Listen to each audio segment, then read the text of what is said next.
marry yourself and bloom in your life. Once in a while, on this day, I feel this conversation that wants to come through about finding the true love. Finding the love that never dies.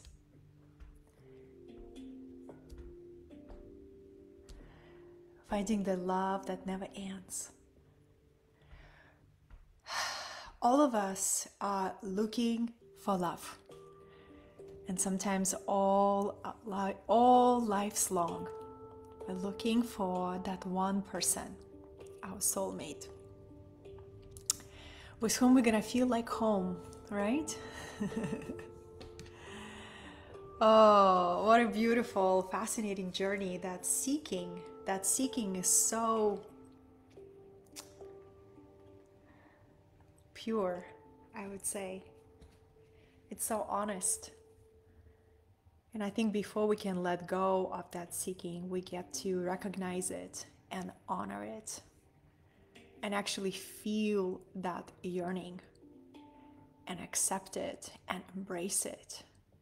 Only then we can channel that yearning into something extraordinary, like creating our life in a new way, creating ourselves in a new way. The very first time I married myself was actually in the beginning of the year 2020, when I went to Bali and I almost canceled that trip. I had hesitations, I had a challenge of making that decision to fly that far away. You know, I noticed when a particular land calls us, we will have an instant, yes, I want to go. And then the mind begins to get in the way and feed the doubt and trying to delay you from the adventure that can change your life. Have you ever experienced that? I have many times. So the very first time I married myself was in the year 2020, where I paused everything and I said, I'm going to go to Bali and I'm going to be with an incredible soul, my sister Sundari Marcelok, and it was her birthday. It was her 40th level of mastery. And when I came to Bali, first of all, it's such a feminine energy that immediately begins to nourish any dry parts in you, right? Any like this, when we overdo things in our life, where we value doing over being, there's parts of us that begin to dry up. So when I came to Bali, it began to replenish me. It began to nourish my soul. And Marcy took me to the most unforgettable experience, and it was called ecstatic dance. And we went to that dance, and it was a huge round-shaped building with at least 100 people who eventually just merged into one field of joy and celebration and ecstasy. And when you are a part of the field of energy, it begins to move you and transform you and catalyze something in you. Right when I do a live stream, I get to let my cat out. Hold on.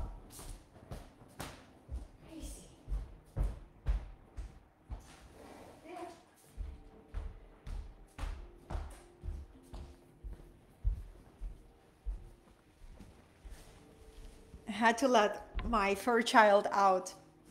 But I was sharing with you a story, how I found myself on a dance floor with at least 100 other people who were all moving in one rhythm.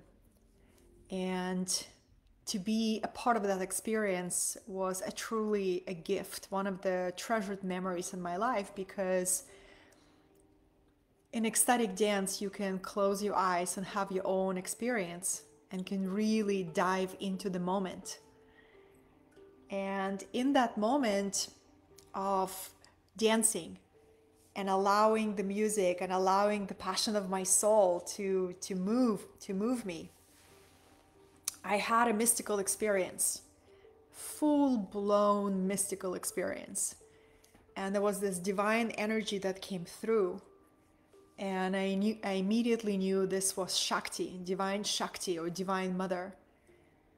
And it was such a visceral experience that moved every part of my soul. And it was a moment where I spontaneously made a vow. I spontaneously married myself to myself with the Divine Mother. And it was a powerful moment because before that moment, I kept carrying a yearning, a deep yearning for my partner and for my true match and for my beloved. And that yearning would sometimes get so intense, like half of my heart was missing. And I found myself waiting for that moment to arrive, waiting for the moment where I will be at one with this one person who was always meant for me. Do you relate?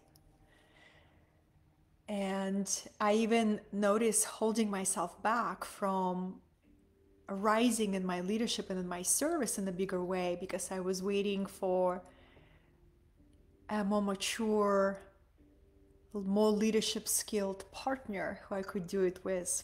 So fascinating. The stories that we humans make about how our life should unfold.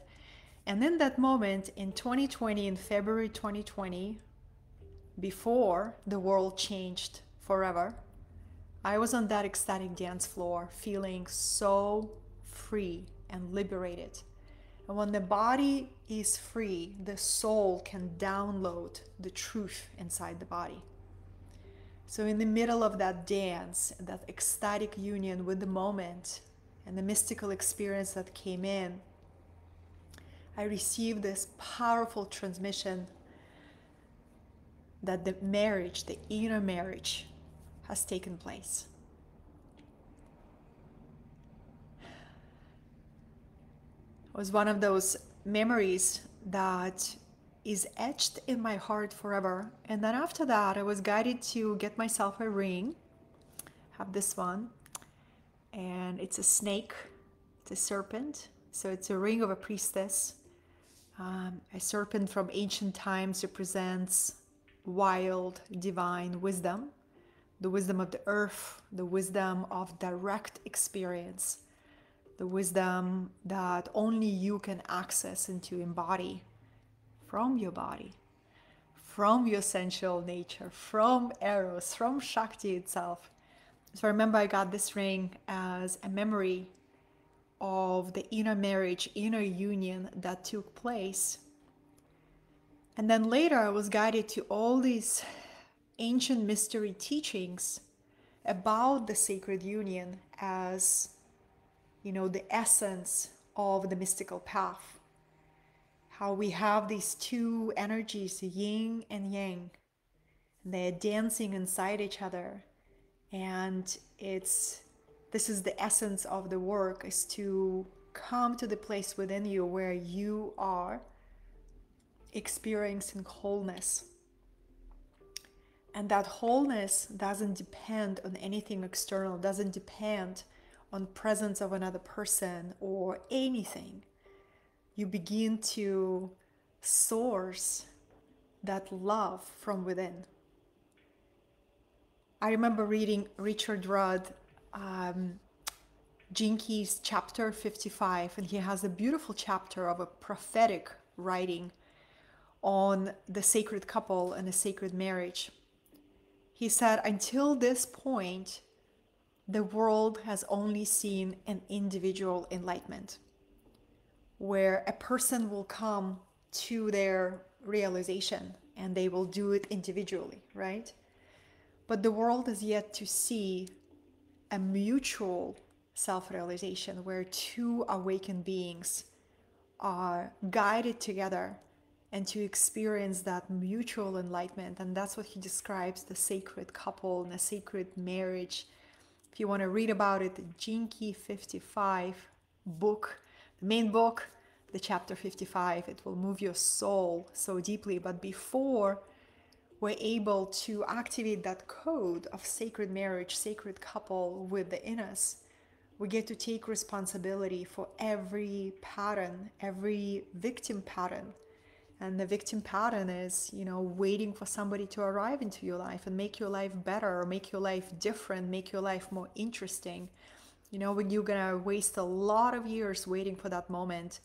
And when that person does come, that pattern will actually won't be able to sustain relationship, because you're coming from from lack, not from the true fullness. So in that chapter 55, Jinkies 55, he talks about a truly realized beings. They bring a full cup into union. They're not drawing it from each other, they're drawing it from divine connection. That's why their relationship is overflowing. Their union is based on this liberated love, liberated freedom. And I remember when I went to Peru the very first time, there's a very special day in a year called Galactic New Year.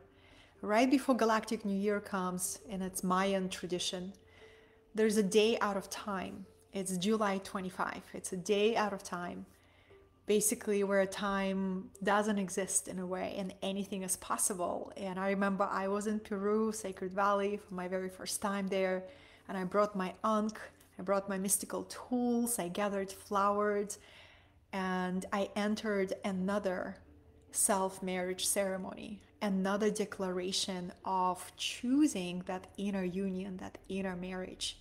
And to me, the way that I experience it, you get to experience it for yourself, right, in your own unique way.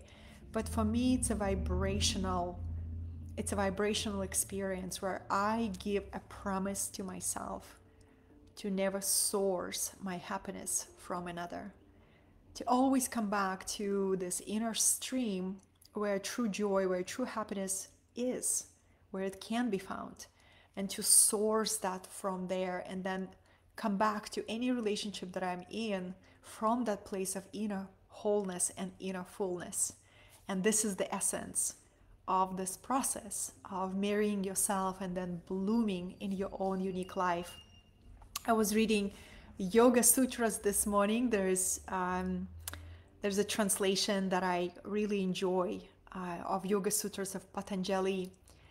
And the author writes that most humans are trying to escape their life and they cannot find peace because they don't know how to merge into the life that they have.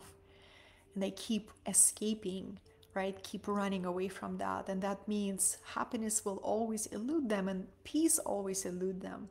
But instead of running and escaping, you do the opposite. You enter this life and this moment, and you expand your consciousness, you expand your heart to let it all in, right? Oh, so good, so good. So if you're looking for your soulmate, I invite you to consider, what if it will never be a part of your life? Can you still be happy? Can you still be in this radical joy? Can you still find sensuality and your connection with Eros, and to be wildly in love with yourself and in your life? I'm curious because, we're conditioned to be in this perpetual seeking. Manifest your soulmate in 5 minutes. all this seeking that forces you to continue to seek outside of yourself. Oh, that eventually gets so tiring. You come back to the seat of your true power, is right here. And you say, I am going to marry myself, and I'm going to find a way to source my happiness and my peace and my contentment and my joy and my creativity from within. And then any relationship can be a soulmate dynamic, right? Anyone, friends, allies, people who love you, people who don't love you, can they be your soulmates too? Can they show you your soul in a new way? A soulmate is somebody who can show you your soul in a new way. Um, you know, it's so interesting. At this point in my life, I don't subscribe to the belief system that there is only one person who is right for you. You know, the twin flame, the twin soul. It's a really, those are very marketable terms that can rank high on YouTube if you use those hashtags. You know, it's one of those experiences where you start subscribing to that belief systems and you waste many years of your life chasing something that there is no proof it's real. But the one soulmate that has always been with you is your body. You know, the moment I start seeing my body is my soulmate, my body is my beloved companion, my body is an example of unconditional love.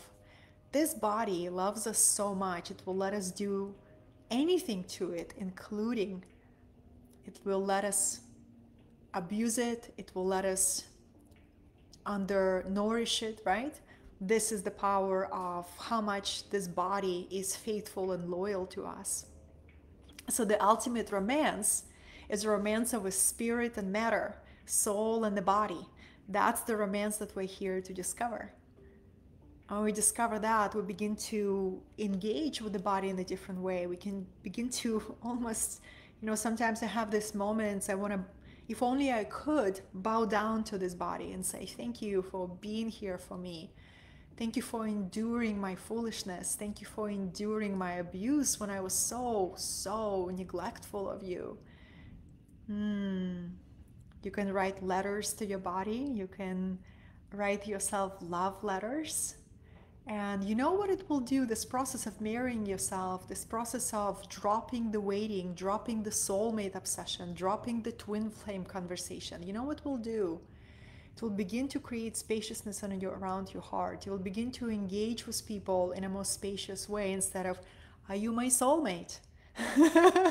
Right? You begin to create different kind of spaces of relating, and I know it comes over time, but this has been my process, darlings. This has been my process. And you know, it's there has never been more there has never been easier to find somebody to date, right? It's like so easy. Just snap your fingers and here it is. But you know what takes radical courage and radical vulnerabilities to reveal your soul and to say somebody, I don't really believe there is a soulmate. I don't believe there is a twin flame. I don't know. I'm curious that why you and I meet, and it may take some time for me to figure that out. Right? That's the level of vulnerability and authenticity that I yearn for. And the one thing that I made a promise to myself is to never abandon myself to please another person, to never hide my truth to make somebody comfortable, right? And the more mature I become on this path, the more I lean into this laying all your cards on the table as soon as possible and see what happens. Because some will run, right? But it's a good thing. Let them run fast. But the ones who are truly on your soul vibration will feel at home with your truth. Will say, wow, it's been a while since I've met an authentic person. Thank you so much for revealing your soul. So if you desire to bloom, no matter what age you are, I have a couple suggestions. You know, I was contemplating on why people go through midlife crisis and some people go through midline blooming. What's the difference, right? What's the difference? Some people just bloom in many different ways and they become more and more magnetic and they become more and more joyful and liberated in their midlife. And some people go through midlife crisis and burn their entire lives down.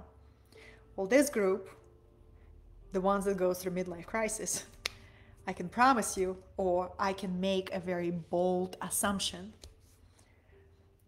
lived in suppression of their desires, of their fantasies, never dared to look and to follow the sensation of eros, right?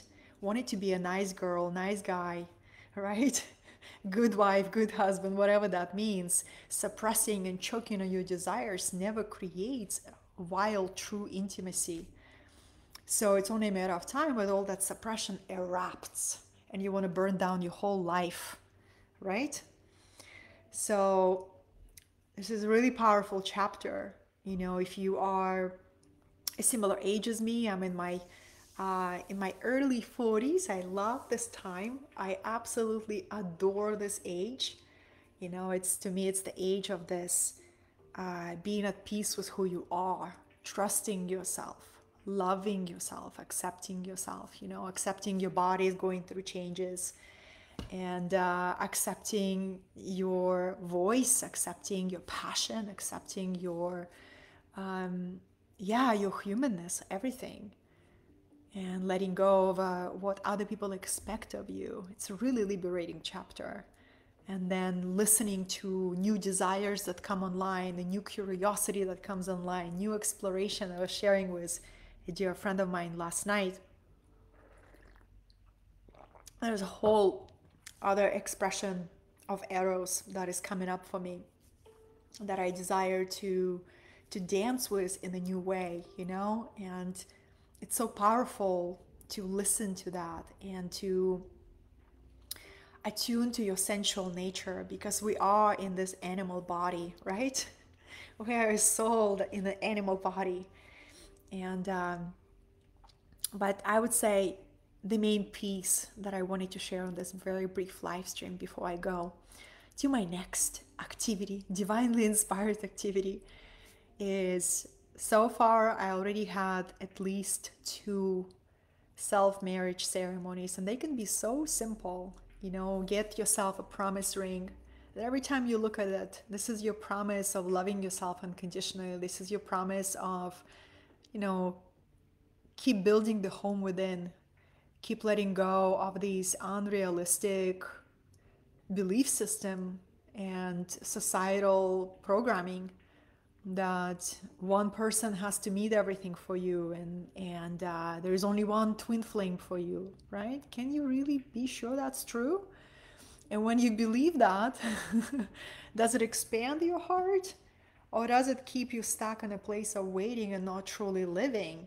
And if it's the second version, I would say let go of that belief and say, I am the soulmate I was waiting for. I am the beloved I was waiting for. So that's my two cents, 2 perspectives. I wanted to share that. May this day and every day you know how to romance your own heart. And when you are in a relationship with a romantic partner, may you not stop romancing your heart. I know it can be a slippery slope. We can expect the partner to romance us in the way that we desire, but whatever we desire from others, we get to learn to give it to ourselves. You know, this year I decided to date myself like on a whole new level. Whole new level. So how would I date somebody I deeply love? So that's what I'm doing. And it's amazing. Absolutely amazing. And I wanted to share that with you if it would nourish and support your heart, because every chapter of your life, you will be invited into a new relationship with yourself, a new relationship with Eros, a new relationship with your body, a new relationship with your heart. So this journey will never be boring. It will always have many surprises.